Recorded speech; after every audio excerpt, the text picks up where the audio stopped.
Debout,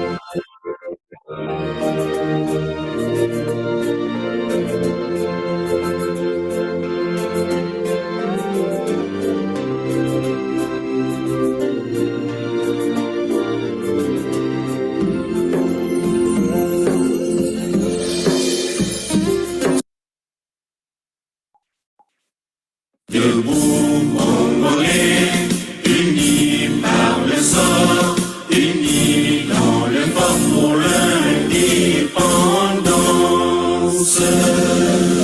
Dressons nos fronts, longtemps coupés, et pour de bon, prenons le plus bel élan, dans la paix au peuple ardent.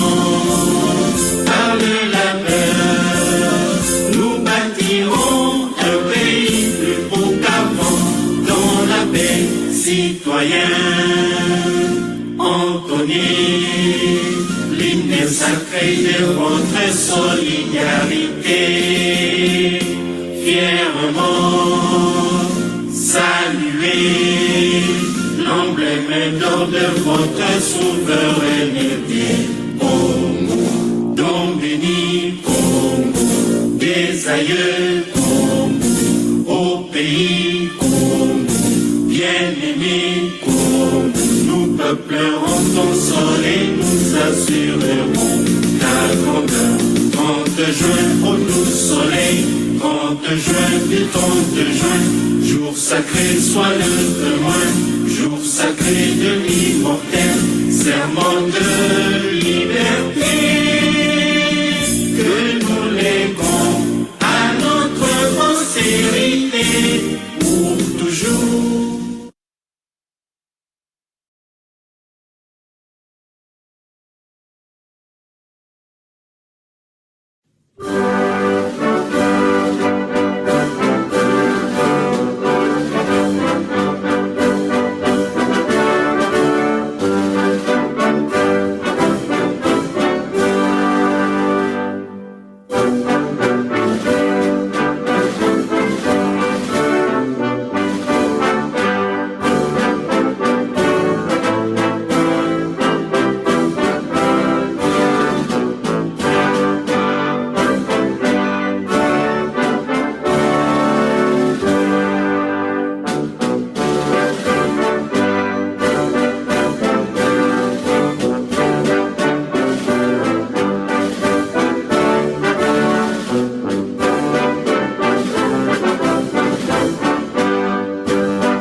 Alors, bonjour à tous, messieurs. Bienvenue, tout d'abord, bienvenue dans mon émission.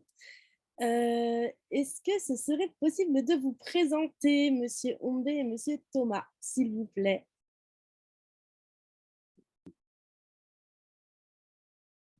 Oui. Alors, bonjour Marine. Oui. Nous sommes très heureux d'être avec vous ce soir, avec Monsieur Ombe. Donc, pour me présenter brièvement, je m'appelle Thomas Naïmana. Je suis prêtre catholique, sauf que j'ai pris ma liberté pour pouvoir lutter avec mes compatriotes pour leurs droits, pour leur liberté. J'ai 52 ans. Je suis réfugié en France depuis 2005. Et actuellement, je suis président en exercice du gouvernement du peuple rwandais en exil. C'est une équipe où je suis avec le Premier ministre, Madame Marine Ouimana, et le vice-premier ministre Innocent, et une équipe de 20 personnes, de 20 ministres, avec qui nous essayons d'aider nos compatriotes à se rassembler pour résister à la dictature du régime du dictateur Paul Kagame. Et puis, bon, on espère pouvoir libérer ce peuple définitivement du joug de cette dictature. Et pour y arriver, eh bien, on pense pouvoir collaborer avec nos voisins qui souffrent de la même violence qui vient de ce régime. Voilà, brièvement, je suis celui-là qui suis avec vous ce soir.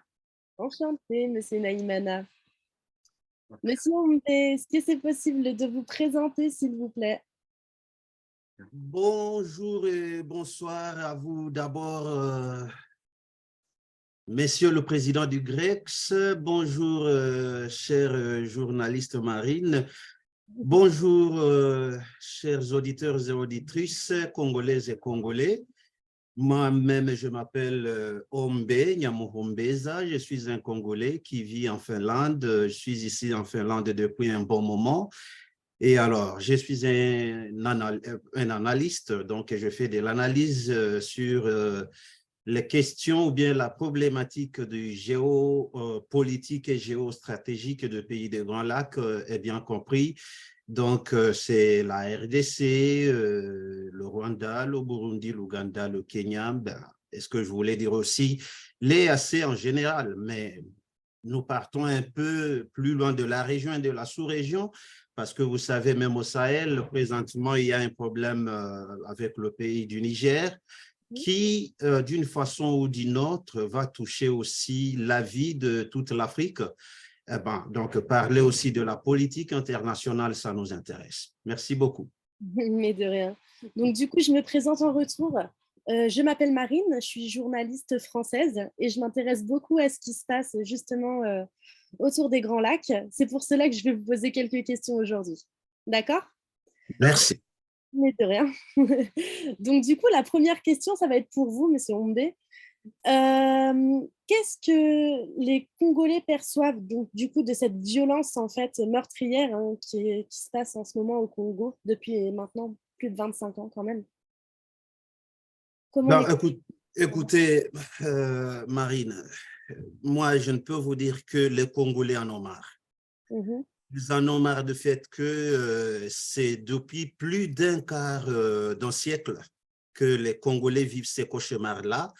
C'est un cauchemar qui nous a été imposé par des politiciens, des acteurs, comment le dire, politico-militaires de la région venimeusement intentionnés.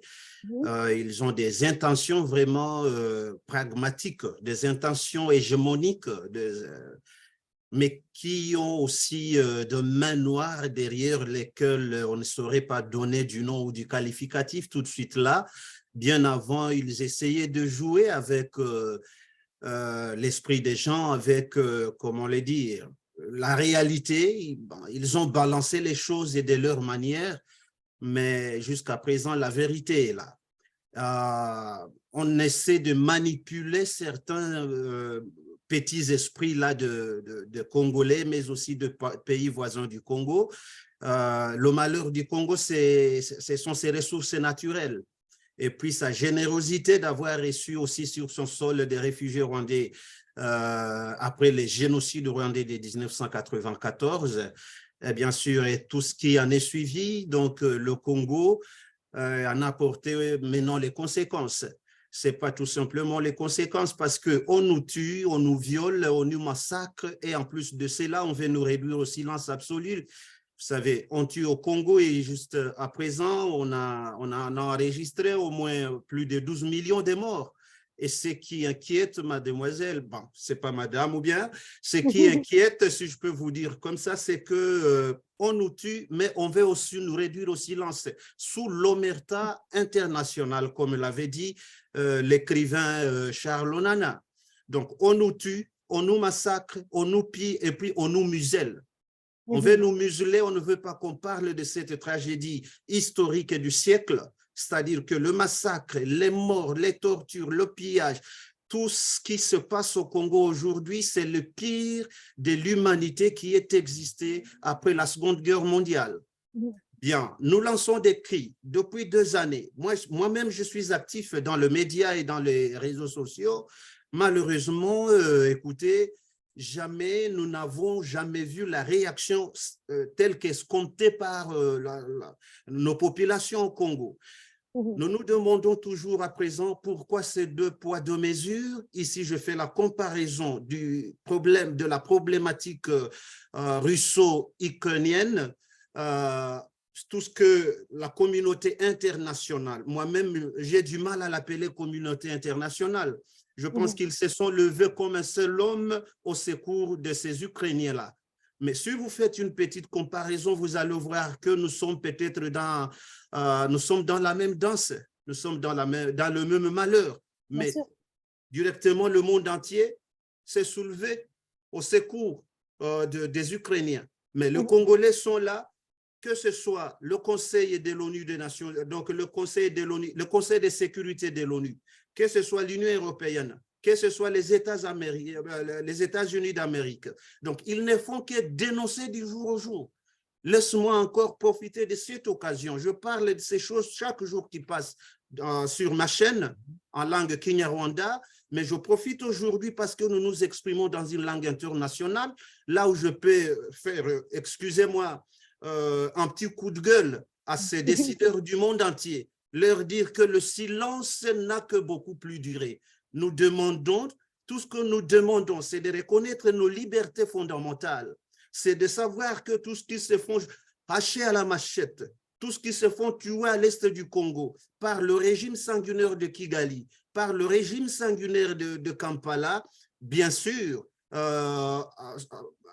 ils les font de mèche avec les impérialistes, avec le multinational.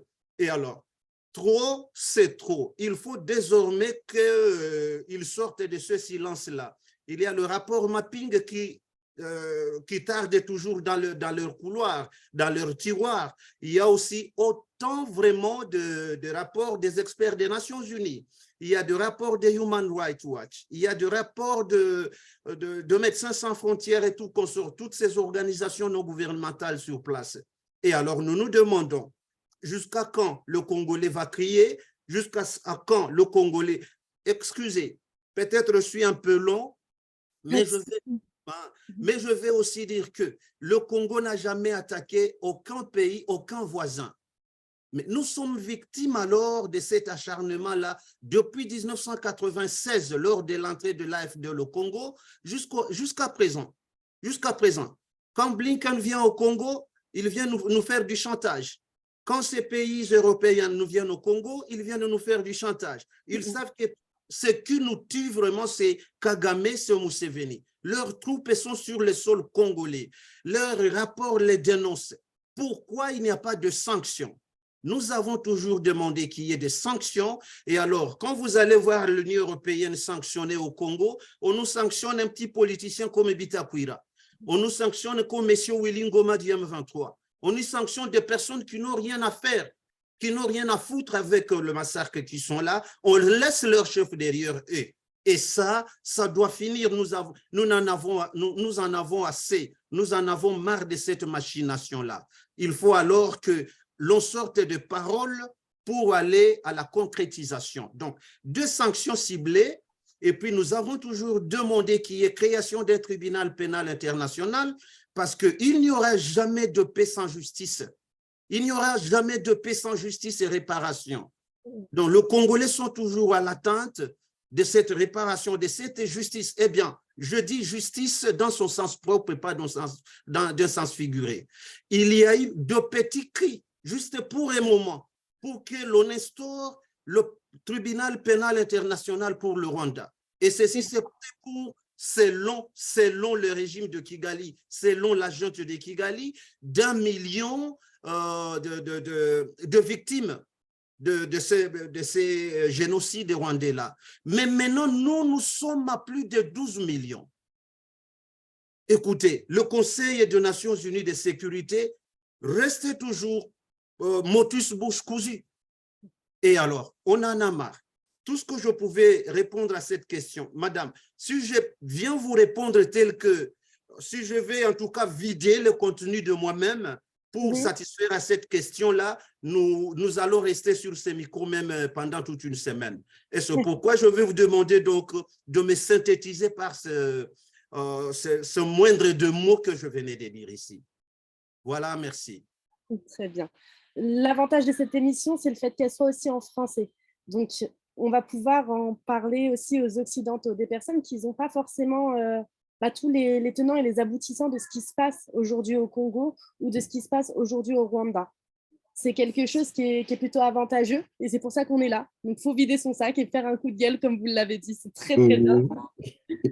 Concernant du coup l'opposition rwandaise, Monsieur Thomas Naïmana, qu'avez-vous à dire? Est-ce que vous soutenez en gros l'agression contre la RDC par l'armée de Paul Kagame aujourd'hui? Comment réagissez-vous à ça? Merci, Madame Marine, de poser cette question. Il est forcément comment dire, inconfortable. Il est très inconfortable de parler en étant un représentant, si j'ose dire, ou un leader rwandais, quand il s'agit de parler de la question de l'invasion du Congo, pas le Rwanda, évidemment. Mais j'en profite, après avoir entendu ce que disait mon confrère Ombe, pour dire d'abord que 90% de Rwandais sont vraiment désolés de ce qui se passait de ce qui se passe et s'est passé au Congo, du fait de notre président Paul Kagame et de son régime. Je comprends que vous me posez d'une autre manière aussi la question de savoir comment nous comprenons le problème. Le gouvernement en exil que je représente a fait le travail aussi de comprendre la nature de ce conflit. Et pour nous, l'équation n'est pas très complexe. En fait, le malheur que connaît la région, donc la région des Grands Lacs, à commencer par le Rwanda et le Congo, évidemment, tient au fait du régime qui dirige le Rwanda actuellement. Parce que nous sommes dirigés par un régime de notre âge. En fait, Paul Kagame et ses complices, si j'ose dire, ou son équipe, le président congolais l'appelle le régime, et son régime, sont pratiquement des seigneurs du Moyen-Âge. Ce sont des gens qui ont une armée équipée d'outils modernes, mais en fait, dans leur mentalité, c'est des gens du Moyen-Âge. Pour eux, les frontières entre États indépendants n'existaient pas. Donc, le monde, ou surtout l'Afrique, ou du moins la région, c'est à conquérir et à servir, comme on le faisait déjà au Moyen-Âge. Ils ont commencé par le peuple rwandais lui-même, qu'ils ont pris par les armes, au bout d'une guerre meurtrière, et ils ont compris qu'à partir de là, ils pouvaient asservir aussi, comme ils ont fait au Rwanda, des peuples voisins. Évidemment, le Congo est la première victime du fait, comme venait de le dire mon confrère Ombe, de ses ressources naturelles. Et là, les conquérants du Moyen-Âge, vous les connaissez, ils n'attaquaient pas pour se faire plaisir, ils attaquaient pour piller. Et s'ils tuaient, ils tuaient aussi pour piller les ressources des autres pays. C'est comme ça que les États se sont formés. Et ils sont encore dans leur mentalité à cette époque-là. Ils se croient tout permis. Je parle de Kagame et de son régime et de son armée. Ils se croient tout permis. Piller, tuer les gens innocents. En faire des esclaves, pour eux, ce n'est pas un crime. Vous voyez le malheur que nous connaissons aujourd'hui. Kagame se voit en César, oui, il se voyait. Là, c'était notre problème, mais il se voit en César. C'est un conquérant à qui tout est permis. Bien évidemment, vous comprenez, nous, organisés en opposition contre son régime, nous ne soutenons pas leurs méfaits, nous ne soutenons pas leur façon de faire les choses. c'est pour ça que nous sommes d'ailleurs en opposition. En tout cas, s'ils pillent le Congo, ce n'est pas pour le peuple rwandais, c'est pour eux. Ils ont acheté des biens en Europe, ils ont acheté des biens aux États-Unis, ils ont mis des, comment dire, en océan, ils ont lancé des bateaux très luxueux, ils ont construit des hôtels partout, des hôtels. Ils ont acheté des villas pour leurs enfants dans les pays occidentaux. Vous comprenez, ce n'est pas pour le peuple rwandais. Nous, on est en train de mourir de faim. Nous connaissons la vie quotidienne du peuple, de la population au Rwanda. Ils meurent de faim. Ils sont également pillés, même à l'intérieur du pays. Ce qu'ils font au Congo, ils l'ont déjà fait au Rwanda. Donc, pour répondre à votre question, nous ne soutenons pas ce régime. Nous sommes désolés aussi, nous souffrons avec le peuple congolais qui a été très généreux, qui a été très gentil à nous recevoir quand on était réfugiés, quand ce régime de Paul Kagame prenait le pouvoir au Rwanda. Une partie, plutôt la moitié de la population s'est déplacée au Congo. Ils nous ont poursuivis là-bas pour nous massacrer. Et en même temps, ils ont massacré les Congolais, mais ils avaient d'autres buts, évidemment, et c'était pour piller le Congo. Ils l'ont fait depuis plus de 25 ans. Ils n'ont pas envie d'arrêter de le faire, puisqu'ils ont des soutiens aussi dans les pays dont on a déjà parlé, mais qui ne seraient pas intéressés par l'or à moitié prix, qui ne seraient pas intéressés par ces richesses du Congo à moitié prix, achetées chez les voleurs. Et les voleurs, on les connaît. Et c'est pour ça qu'ils ne sont pas punis. C'est pour ça que jusqu'à présent, il n'y a pas de sanctions qui sont prononcées contre eux. Alors la solution est à chercher ailleurs. On pourrait parler plus longuement, mais voilà un peu de mots. Le malheur du Rwanda, le malheur du Congo et de toute la région, c'est le régime, c'est le leader, à la personne de Paul Kagame que nous avons eu pendant ces dernières années, et son régime, qui sont des conquérants comme au Moyen-Âge et qui croient tout permis et qui semblent ne pas craindre de représailles de la part des peuples, des populations et de la part de la communauté internationale. Et je pense que c'est là où on doit chercher la solution. Voilà, madame, ce que je pourrais dire en peu de mots. C'est vrai qu'on peut dire que le Rwanda et le Congo vivent à peu près la même chose à cause de ce régime de Paul Kagame. D'ailleurs, on voit que les grandes autorités, en gros, de la RDC dénoncent beaucoup Paul Kagame, mais ne parle pas beaucoup, même si M.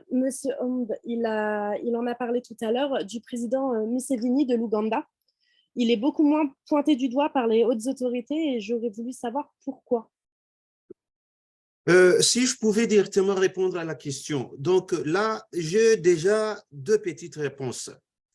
La première des réponses est que même la communauté, tous ceux-là les langues là qui se sont déliées désormais ne parlent pas de Museveni, tout simplement parce que Museveni est une fourbe. Il sait jouer à la fourberie. Donc c'est comme une petite souris, un petit rat. Alors qu'il vous croque la jambe, il essaie encore d'y mettre, comment le dire? Donc, la douceur. Voilà, c'est ça, pour que vous ne sentiez même pas cette douleur-là. Et les personnes qui suivent la situation n'en voient absolument rien.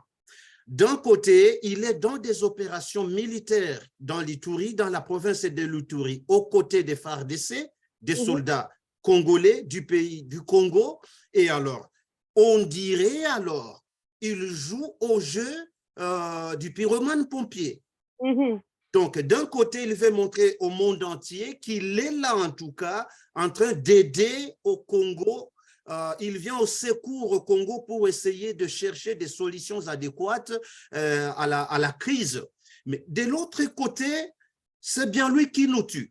Je vais vous dire, si le Congo n'attaque pas directement Museveni aujourd'hui, peut-être qu'est-ce qu'un secret, moi-même, ça, c'est mon analyse personnelle à moi et ça n'engage que moi. Mais moi, je le prends pour, comment le dire, un point stratégique. Parce que vous voyez, il y a un front déjà qui est ouvert avec le Rwanda. Un front, en tout cas, beaucoup plus important, non négligeable. Et alors, diviser ces énergies-là en deux, ce serait d'abord la stratégie de Museveni et de Kagame d'envahir le Congo d'un côté et de l'autre côté pour que le Congo s'engage de deux côtés à la fois et essayer maintenant de diviser les forces et les énergies en deux pour ainsi affaiblir le Congo, affaiblir les FARDC parce que divisé sur deux fronts. Le gouvernement congolais, l'État congolais, ayant constaté cela, stratégiquement, je pense qu'il s'est décidé de s'ouvrir sur le premier front qui est celui de Kigali. Et alors, dès qu'il en aura fini avec Kagame, je suis sûr, croyez-moi, vous verrez l'État congolais maintenant s'attaquer de M. Museveni. Il est à rappeler à donc à nos auditeurs, vous savez, ça, ce n'est pas la première fois. Il y a eu des exactions conjuguées entre les deux pays dans une de nos villes à Kisangani, des années passées, dont l'Ouganda de Museveni a été coupable et sanctionné même. L'Ouganda est redevable d'une certaine somme vraiment de réparation.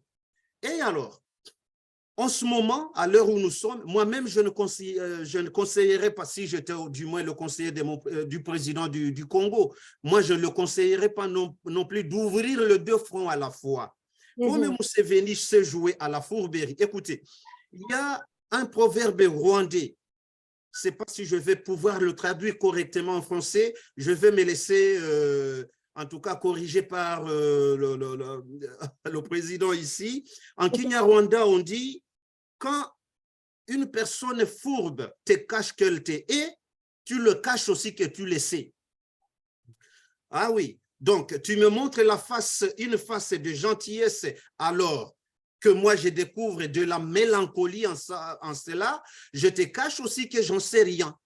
Et alors, on continue avec le jour là jusqu'à ce parce que vous savez, que ce soit l'agent de Kigali, que ce soit donc le gouvernement de l'Ouganda, c'est un seul embryon qui s'est divisé en deux pour faire naissance à deux jumeaux. Ah oui, hein? Et puis Kagame, c'est le lève en tout cas qui a su apprendre de son mentor, qui est donc M. Museveni. Bon, mais moi, je pense que c'est beaucoup plus lourd pour le Congo. On a des milliers, si pas de millions de réfugiés à l'interne comme à l'externe. On a l'armée congolaise qui était infiltrée des orteils à la chevelure. Pas seulement l'armée, mais toutes les institutions alors. Toutes les institutions. Donc, il faudrait d'abord dérwandaliser toutes ces institutions-là. Il y a eu des infiltrations systématiques depuis 1996 lors de l'entrée de l'AFD en RDC. Et alors, il faudrait d'abord aussi dérwandaliser toutes les institutions, réformuler encore ou bien réformer l'appareil sécuritaire du pays, donc nos FARDC. Et d'ici là, vous savez, le président avait lancé un appel de recrutement des jeunes. Il y a eu 2 milliers, plus de 40 000 aujourd'hui sont en formation qui vont venir se joindre maintenant à ces soldats-là existants aujourd'hui. Et dès qu'ils vont ouvrir le front, je pense que ce sera meilleur. Mais voilà que c'est stratégique en tout cas cette question-là. Mais vous avez mieux fait de la poser. Et je pense que le pays en général, ou bien les FARDC s'y tiennent bien en tout cas, et je suis que la victoire est certaine. Maintenant qu'on a aussi un allié qui est contre le Rwanda et contre surtout le régime de Paul Kagame, je pense que c'est possible. Et du coup, comment entrevoyez-vous les solutions? Excusez-moi, Marine, pour répondre à cette question que vous venez de poser à mon ami Ombe, j'avais quelque chose à dire là-dessus aussi, pour ajouter à ce qu'il a dit, parce qu'en l'entendant parler, donner sa réponse, j'ai pensé à quelque chose. Oui. Et c'est un principe politique. Là, on est vraiment au cœur de la politique. C'est le principe de la distinction entre l'ami et l'ennemi. Ouais. En fait, ce principe il est fondateur de l'organisation politique et le critère incontournable de discernement, surtout en temps de guerre. Évidemment, vous comprenez, si vous ne savez pas distinguer votre ami, c'est-à-dire votre allié, de votre ennemi qui vous attaque, alors là, vous êtes mort, ça se comprend. Alors, c'est vraiment voir comment le président Félix Antoine Tshisekedi a démasqué, dénoncé le Rwanda, et tel l'Ouganda que j'ai compris que son président il était très, très intelligent et il va être à la hauteur de la situation. En fait, il revient au chef de l'État, au chef suprême de l'État, de désigner son ami, de désigner donc ses alliés et de pouvoir les distinguer des ennemis de la nation. Et le latin utilise deux mots pour dire l'ennemi. Donc, il utilise inimicus. C'est un ami personnel, en fait, avec qui vous ne vous entendez pas. Là, il n'est pas dangereux. Mais pour le cas du pays, c'est autre chose. Il utilise hostis. Hostis. Donc, livrer les hostilités ou les hostilités, c'est-à-dire l'ennemi qui essaie de détruire les intérêts d'une autre nation. Alors là, nous avons vu le président Antoine Tshisekedi désigner le Rwanda comme le hostis, donc l'ennemi qui détruit ses intérêts et les intérêts de son peuple, et en faisant silence sur Museveni, que nous savons aussi, comme vient de le dire notre ami Ombe, présent sur le territoire, derrière tous les conflits de la région. Alors si Félix Tshisekedi l'a fait comme cela, ce n'est pas parce qu'il est ignorant, il le sait certainement. C'est parce qu'il a ses raisons. Et ces raisons, on les connaît à peu près, on peut les supposer, comme disait Ombe, c'est des raisons stratégiques et tactiques que nous pouvons ne pas directement comprendre ou en réalité que nous connaissons. Alors, sans répéter ce qu'a dit notre ami, la politique joue sur trois tableaux en fait. Il y a ce que les hommes politiques disent et ils le font, et ils savent qu'ils le feront. Il y a ce qu'ils disent qu'ils feront, tout en sachant qu'ils ne le feront pas. Et il y en a ce qu'ils taisent et qu'ils vont faire en connaissance de cause. À mon avis, le Congo, toute la région, c'est le rôle d'Homme Museveni dans le malheur qui nous frappe. Si le président Félix le tait, c'est parce qu'il a des priorités. Si le régime de Kigali vient à tomber, il sait les conséquences que ça aura sur l'Ouganda de Museveni s'il est toujours en vie parce qu'il est très âgé. On ne sait pas combien de soleil, entre guillemets, lui reste. Mais je pense que le président, c'est pour des raisons stratégiques et tactiques qu'il tait le rôle de l'Ouganda. Mais, comme le disait Ombe aussi, on sait que Museveni est très impliqué dans le désordre qui règne dans la région. On ne peut pas trouver de solution comme vous nous posiez, puisque vous arrivez des solutions sans devoir s'occuper de lui aussi. Voilà un peu de mots ce que je pourrais dire. Mais distinction entre l'ami, les alliés et les ennemis, c'est très important. Et il manie, le président Tshisekedi, je le félicite vraiment, il manie ce principe avec brio, à mon avis. Mais la problématique, c'est que des fois, on a du mal à distinguer quand même hein, le vrai du faux, sachant que Museveni va aider les populations, mais va aussi faire des choses à l'arrière, comme on me disait. Au niveau de tout ce qu'on a pu dire, quelles seraient du coup les meilleures solutions? Qu'est-ce qui pourrait avantager et dénouer cette situation, tout simplement? Auriez-vous des idées? En mon avis, vous savez, ils ont joué d'abord. Quand je dis « il », s'agit de nos oppresseurs. Avec le mental, le psychique de nos populations. Ça fait beaucoup, hein. Ah oui. C'est ça la première chose. À ce point-là que beaucoup de nos citoyens, surtout ceux-là qui sont utilisés par nos oppresseurs, ils ne maîtrisent pas l'affaire. Ils sont manipulés, mais pour l'intérêt alors qui n'est pas le leur. C'est-à-dire, il faut d'abord une vulgarisation bien profonde alors. D'abord, faire comprendre à nos populations que nos populations et nos pays respectifs ne sont pas ennemis. Parce qu'il faut d'abord comprendre qui est notre ennemi comme Congolais. Le président congolais Félix Tshisekedi l'en a toujours dit, les Rwandais sont nos frères et sœurs. Pourtant, le régime en place, c'est celui-là, notre problème. Ça, c'est un. Donc, comme nous connaissons déjà l'ennemi, nous connaissons le problème, alors il est très facile donc d'en trouver des solutions. Vous connaissez l'Allier aussi maintenant? Voilà, nous connaissons l'Allier aussi. Et quand ils nous tuent au Congo, ils veulent faire croire au monde entier que ce sont les Tutsis congolais qui ne trouvent pas de place dans la société congolaise.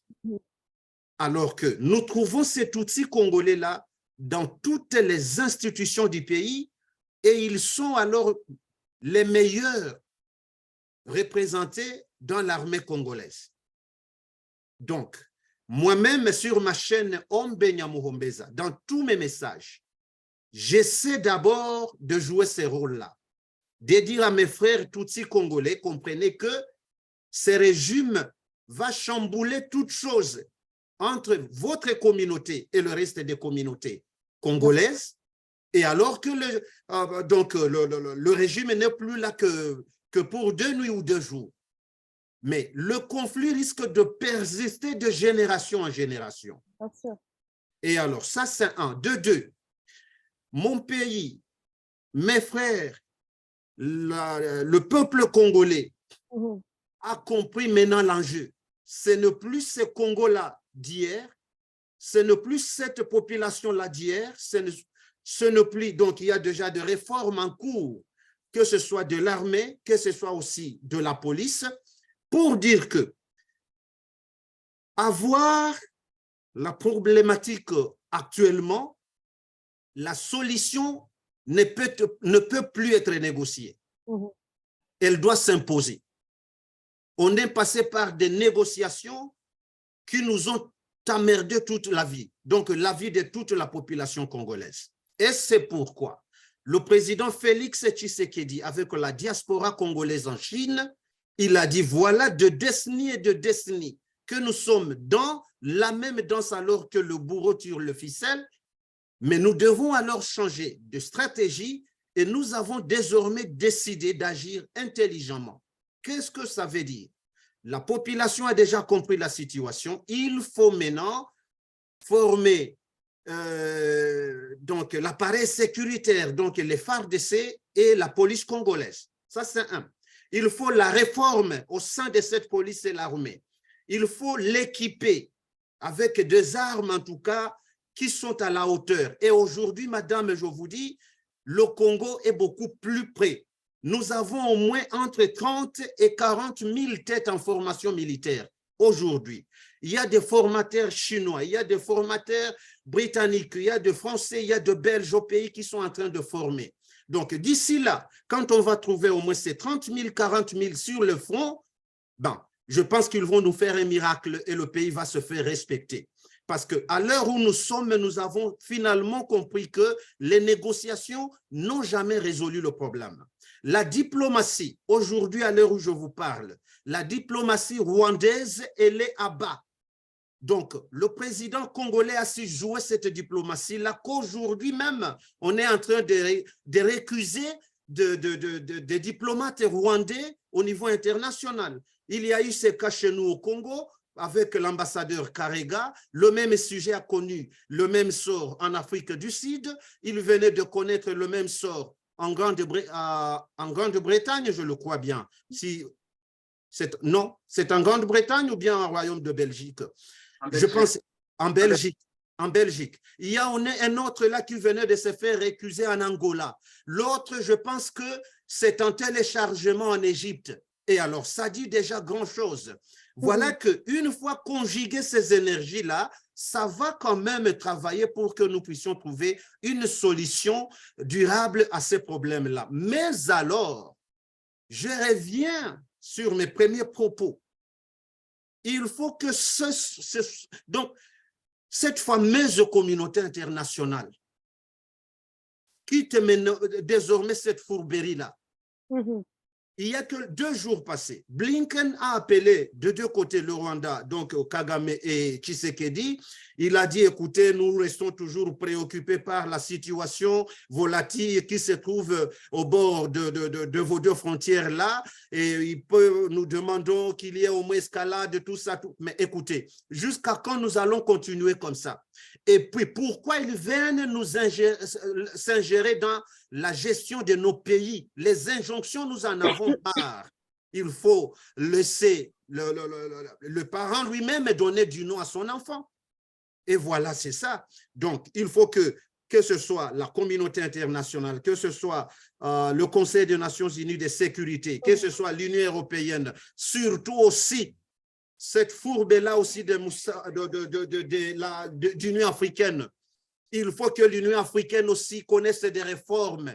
Il faut aussi des réformes au niveau de l'ONU. Imaginez-vous toute l'Afrique, madame. Toute l'Afrique avec une cinquantaine de pays, nous n'avons aucun siège permanent au sein du Conseil de sécurité des Nations Unies. Et tous les pays qui disposent de ce droit de veto-là, ce sont toujours le même là qui s'appelle, d'un côté, il s'appelle le G5, de l'autre côté, il s'appelle le G7, ici, il s'appelle le G20, là-bas, ils vont s'appeler de l'OTAN, de l'autre côté, ils vont s'appeler l'ONU. Et où est la place de l'Afrique? Donc, c'est comme si nous étions tout simplement un terrain d'exercice. Nous ne sommes là que pour exécuter et subir tous les coups possibles. Voilà un peu de mots. Je pourrais en dire trop, mais comme il s'agit aussi de contrôler le temps, je ne peux que me synthétiser ainsi. Merci. Mais de rien. Monsieur Thomas, un mot à rajouter? Oui, bien sûr, puisque vous nous avez posé une question très, très intéressante à propos des solutions. Vous nous avez posé la question concernant les bonnes et les meilleures solutions. Alors, mon ami Ombe vient de dire ce qu'il pense.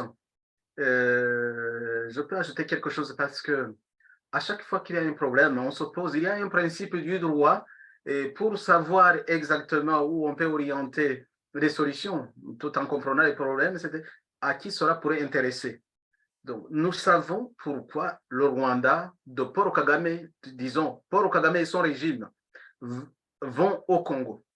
Ils y vont pour principalement piller les richesses du Congo.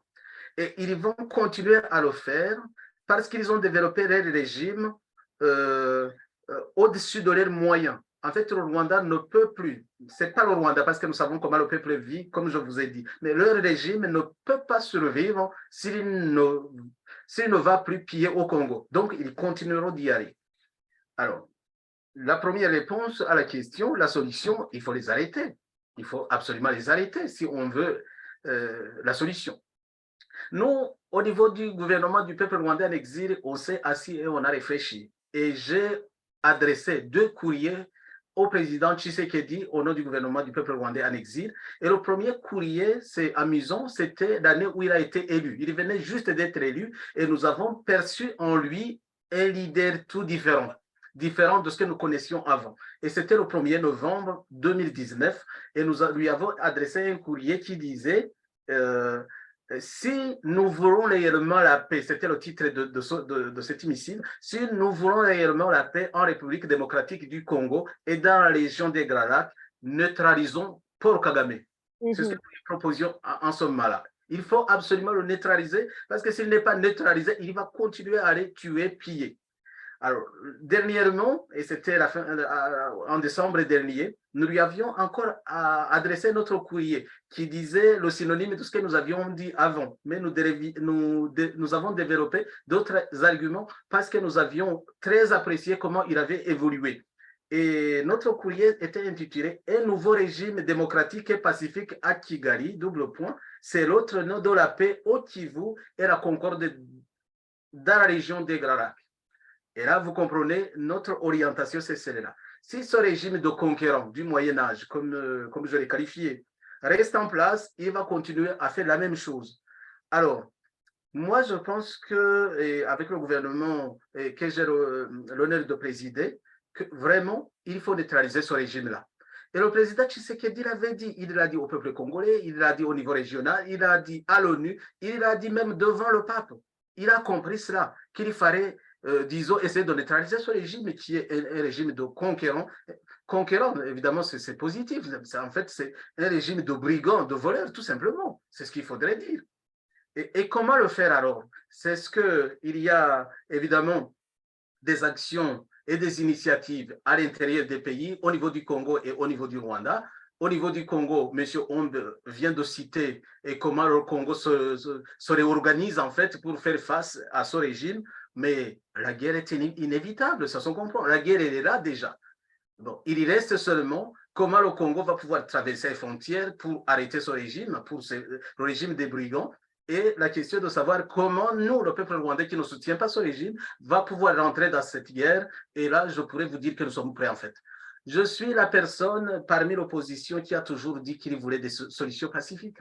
Je suis la personne, je suis prêtre en fait, et je n'ai pas changé. Par contre, quand il y a une guerre, il faut se battre. On ne va pas rester à se faire couper les têtes comme ça se fait au Congo, mais aussi au Rwanda, éternellement. Alors là, on est prêt. Et c'est seulement après avoir neutralisé ce régime, qu'on pourra penser à des solutions plus durables, comme la restauration des organisations d'intégration régionale, comme on en avait, comme le CPGR, comme l'OBK. Ces organisations ne peuvent fonctionner que sur base de la bonne volonté, de la volonté politique des régimes qui dirigent ces États. Mais s'il y a à la tête du pays comme le Rwanda, l'Ouganda, n'en parlons plus, des gens qui ne respectent pas leurs paroles. Parce que vous savez, tout dans ce monde, surtout dans les relations internationales, ce n'est pas seulement dans les relations internationales. Vous savez, Madame Marine, même pour épouser quelqu'un, il y a un accord. C'est parce que vous respectez la parole de votre homme et qu'il respecte votre parole. C'est un accord. D'ailleurs, on signe un contrat de mariage. Mais dans toute la vie, que ce soit en entreprise, on signe des contrats. Au niveau des relations internationales, c'est la même chose. On signe des accords, on signe des contrats, on signe des alliances. Si vous signez avec des gens qui ne respectent pas leurs paroles, comme ils sont les conquérants du Rwanda, là, eh bien, vous pouvez rien réaliser. C'est pour ça que nous avons que de la misère et de la guerre tout le temps. Alors, les solutions, on pourra en avoir, mais la première étape et la plus importante, c'est de monter une stratégie pour neutraliser ce régime. Après, comme le disait le président Tshisekedi, le peuple congolais n'a rien contre le peuple rwandais. On est des frères, on est des sœurs. Mais le problème, c'est le régime qui est à Kigali et son chef. Son chef-là, quand j'en parle, mais ce n'est pas le propos moi, je ne le vois pas. Je ne le vois plus. Je ne sais pas où il est depuis 3 ans. Mais là, c'était notre sujet. On pourra y revenir. Mais ce qui est vrai, c'est que son régime continue de travailler comme il a travaillé, c'est-à-dire piller, tuer, au Rwanda comme au Congo. Mais la solution, elle est possible, mais on ne l'attendra pas de la communauté internationale. C'est ce que disait notre ami Ombe. Des organisations internationales, de l'ONU, des organisations régionales, il ne faut rien attendre. Il faut que les peuples se bougent eux-mêmes. Les gens qui doivent changer la situation, c'est des Rwandais même qui n'adhèrent pas à cette politique de ce régime, et qui s'est appelé lui-même killing machine, c'est-à-dire ils se sont organisés comme une machine à tuer. Et c'est le général Kabarebe qui l'a dit ouvertement. Alors, c'est le peuple rwandais qui est contre ce régime qui doit se lever et s'organiser. Et puis, c'est le peuple congolais qui est victime des méfaits de ce régime qui doit s'organiser, qui doit se donner la force et les moyens nécessaires, comme il est en train de le faire d'ailleurs, et ça se voit, pour se libérer. Et c'est là où je trouve les solutions, mais il ne faut rien attendre. Il ne faut pas, en tout cas, attendre grand chose des Nations Unies, des organisations régionales, tant que nous ne sommes pas vraiment déterminés et engagés. C'est comme ça que je vois les choses. D'accord. OK. Et Ombe, il est en train de parler sur mute. Ouais. Est-ce que je peux me compléter juste en quelques petits mots? Pas de souci. Vous savez, au Sahel, le vent qui est au Sahel aujourd'hui, vous êtes bien informé d'une personne qui s'appelle Mamadou Doumbouya. Vous êtes mieux informé aussi de la personne de Assimi Goïta. Vous êtes mieux informé de M. Tiani du Niger. Vous êtes aussi bien informé de M. Ibrahim Traoré. Donc, dans le pays des Grands Lacs, nous avons Sassou Nguesso qui est là depuis des décennies et des décennies. Nous avons Museveni qui est là depuis des décennies et des décennies. Nous avons Paul Kagame qui est là depuis des décennies et des décennies. Ils ne sont là que par de coups d'État institutionnels. Et alors, Écoutez, j'ai une auditrice, en tout cas beaucoup plus active sur ma chaîne qui s'appelle Chisa Emeline, que je salue en passant, je pense elle nous suit toujours là, elle doit être là. Dans une de mes émissions, nous avons créé notre propre verbe à nous. Et puis nous avons dit non.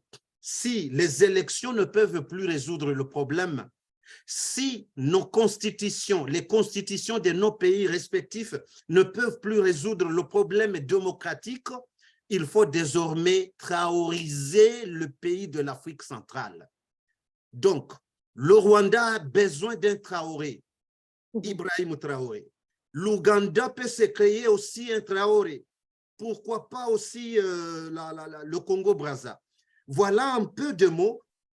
Si toutes les solutions ne peuvent plus être exploitées, il ne va rester que traoriser la sous-région, c'est tout. Et voilà, nous avons créé ce petit verbe-là aussi, c'est une aussi des solutions envisageables. Merci beaucoup. Mais de rien. Il faut surtout essayer de combattre les fausses idées pour éviter que les uns contre les autres qu'on se batte alors qu'à la base, on aurait le même ennemi en commun. La manipulation mentale, c'est une très grosse arme qu'il faut éviter, évidemment. Ouais. Au niveau des relations paisibles entre le Rwanda et la RDC, pensez-vous qu'elles peuvent être toujours envisageables malgré tout? Oui, moi j'y pense et j'y crois fermement. Je vais emprunter les dires du président congolais. Il y a de ces confrères-là, de politiciens congolais qui lui ont proposé d'ériger un grand mur sur nos frontières, donc la frontière rwando-congolaise. Donc de séparer le Congo par un mur et de fermer toutes les frontières possibles qui donnent l'accès à nos deux pays. Mais il s'est expliqué disant non, écoutez, nous n'avons pas de problème avec le Rwanda comme tel et ces régimes-là, la junte de Kigali, le sanguinaire de Kigali, ne sont pas éternels. Peut-être que demain, nous aurons M. Naïman à la tête de... Nous le verrons à Lugwiro, à la maison présidentielle au Rwanda. Et là, nous allons recouvrir cette paix-là avec nos frères rwandais. Et alors, si par Naïman, si par notre Rwandais qui va cultiver cette paix-là avec le Congo, est-ce que nous serons maintenant obligés de mettre ce mur-là par terre? Mais non, eh bien, c'est-à-dire que nous avons cet espoir encore que le régime va tomber demain ou après-demain. Parce que je jure, j'insiste et je persiste, ces régimes-là ne se tiennent plus que sur un seul pied. Et je ne vois que le déclin venir de ces régimes-là. Donc, d'ici là, écoutez, nous pourrons encore jouir de toutes nos libertés fondamentales, nous pourrons encore vivre une paix durable entre nos deux pays, nos deux populations. Et puis, je voulais corriger une chose. Dans nos dires, dans nos déclarations, nous parlons souvent du Rwanda. Alors que les Rwandais eux-mêmes sont victimes parce qu'ils sont dans une prison ouverte au Rwanda. Les deux subis. Oui. Ils sont dans une prison à ciel ouvert au Rwanda. Ils sont eux-mêmes victimes. Ils sont muselés. Celui qui ose parler, ou bien il est kidnappé, ou bien il est en prison, ou bien il s'est fait égorger. C'est ça la vie des Rwandais. Ils n'ont rien à dire. Donc, il ne faudrait pas que d'un côté, ils sont tués physiquement et moralement, mentalement par le régime qui était censé leur protéger, et de l'autre côté, nous les traitons aussi d'oppresseurs alors qu'eux-mêmes sont aussi victimes à notre côté ou bien avec nous. C'est ça. Donc, moi, je pense qu'il y a encore de ces Rwandais-là, que ce soit même au sein du régime, que ce soit même parmi les populations rwandaises, ceux-là qui ont besoin en tout cas du changement au Rwanda. Mais comment y arriver, comment procéder? C'est tout simplement, je voulais demander à nos frères rwandais, surtout les opposants, de cesser avec leur division politique. Ils n'ont qu'un seul ennemi. Donc, il faut qu'ils conjuguent leurs énergies. Il faut qu'ils travaillent en synergie aux côtés aussi des Congolais, des Burundais et d'autres pays qui sont prêts à collaborer avec eux pour la chute de ces assassins, de nous débarrasser. Mais il faut... Écoutez, madame, je vais me donner cette audace-là aussi d'en prêter ce verbe-là. Donc, il faut dénazifier la sous-région. Un point, c'est tout. Dénazifier la sous-région, donc, c'est de nous débarrasser de Kagame et de Museveni. Il n'y a que ça. On ne peut pas se débarrasser du Rwanda ni de la population rwandaise parce que le Rwanda sera toujours notre voisin, les Rwandais seront toujours nos frères et sœurs, mais la junte du FPR n'est qu'ennemi, n'est qu'assassin, n'est que massacreur, n'est que génocidaire. Et voilà, je manque de qualificatifs. Merci beaucoup. Mais de rien. En off, vous m'avez parlé d'une chanson que j'aimerais bien écouter pour clôturer cette émission. Thomas, avant, est-ce que vous avez quelque chose à dire? C'est juste l'espoir que je nourris de voir un jour un régime pacifique et démocratique à Kigali qui contribue non pas à faire la guerre dans les pays voisins, non pas à foutre le bordel partout, si vous me permettez le terme, mais à aider les confrères, à aider les peuples voisins à être plus démocratiques et plus libres. Parce que j'y crois aussi, nos peuples, on a beaucoup de choses en commun. D'ailleurs, on a connu cela dans le passé. Les frontières n'étaient pas un problème entre le Rwanda et le Congo, par exemple. On se mariait entre nous, on pouvait faire du commerce. Même dans les pires moments de la guerre, on traversait quand même les frontières pour aller à Goma, pour aller à Bukavu, et les gens du Bukavu et de Goma venaient toujours au Rwanda. Même en temps de guerre, ils continuent de venir. Donc, il y a beaucoup de liens solides, de liens historiques qui font qu'on peut collaborer et faire de la paix sans problème. Et c'est pour ça, puisqu'on vous a parlé de la chanson de Kizito qui chante, qui nous prête vraiment des mots pour dire la réalité, il n'y a pas de haine entre nous. Il y a seulement des régimes qui ne sont pas aptes à faire la paix, où il y a ce régime de conquérant du Rwanda qui a décidé tout simplement de faire le malin et de faire le bandit pour piller les autres, pour profiter des largesses et de la générosité des peuples de la région et pour les conquérir et les asservir. Donc, voilà, moi, je garde cet espoir et avec moi, tout le peuple rwandais qui est opposé à la politique du régime de Paul Kagame, et nous espérons qu'il n'y a que le changement de régime qui va apporter cette chance, cette opportunité de faire la paix avec le Congo et la paix durable qui va permettre le développement intégré de la région, et nous espérons et nous travaillons pour. Merci. Mais de rien. Vous pouvez donc du coup nous faire écouter cette petite chanson. Merci beaucoup. Bien.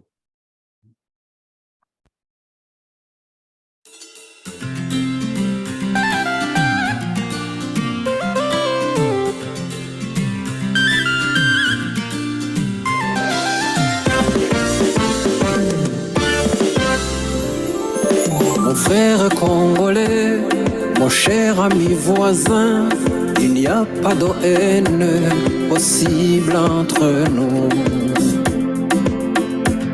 Pensons profondément à ce qui nous unit avant d'être emportés par ce qui nous divise.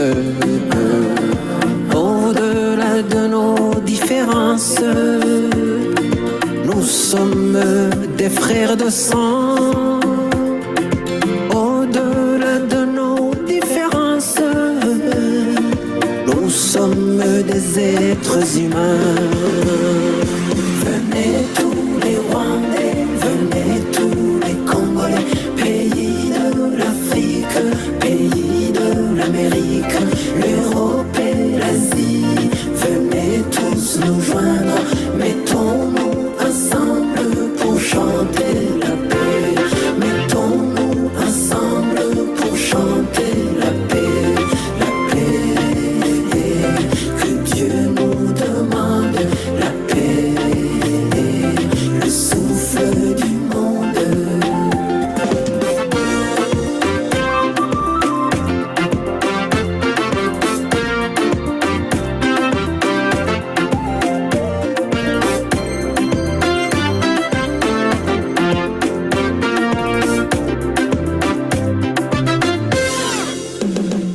Mes frères congolais, Maintenant je vais parler comme un frère en Dieu engendré dans le Christ. Avant de s'affronter, on peut se rencontrer et parler de la foi qui apprend à aimer. Au-delà de nos différences, nous sommes des frères de foi. Au-delà de nos différences, nous sommes des êtres humains. Venez tous les Rwandais, venez tous les Congolais, pays de l'Afrique, pays de l'Amérique, l'Europe et l'Asie. Venez tous nous joindre, mettons-nous ensemble pour chanter la paix. Mettons-nous ensemble pour chanter la paix, la paix. Que Dieu nous demande la paix, le souffle du monde.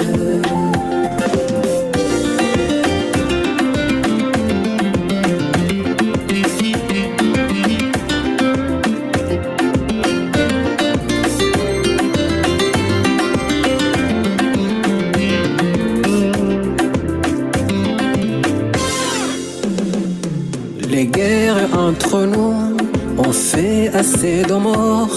Maintenant il faut changer et marcher dans la paix.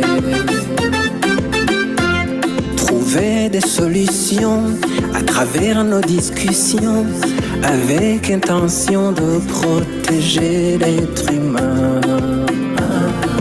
Au-delà de nos différences, nous sommes des frères de sang. Au-delà de nos différences, nous sommes des êtres humains. Venez tous les Rwandais, venez tous les Congolais, pays de l'Afrique, pays de l'Amérique, l'Europe et l'Asie. Venez tous nous joindre, mettons-nous ensemble pour chanter la paix. Mettons-nous ensemble pour chanter la paix, la paix. Que Dieu nous demande la paix, le souffle du monde. Venez tous les Rwandais, venez tous les Congolais, pays de l'Afrique, pays de l'Amérique, l'Europe et l'Asie. Venez tous nous joindre, mettons-nous ensemble pour chanter la paix.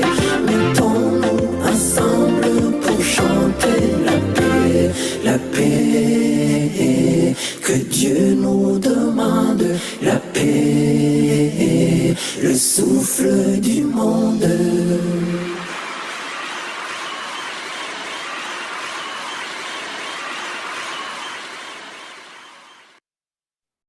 Waouh, waouh, waouh, waouh, waouh. Bon, au niveau respect de la ponctualité horaire, impeccable. Hein. Génial. Génial, génial. Oh là là là là là là. Comment vous avez vécu l'émission, Marie?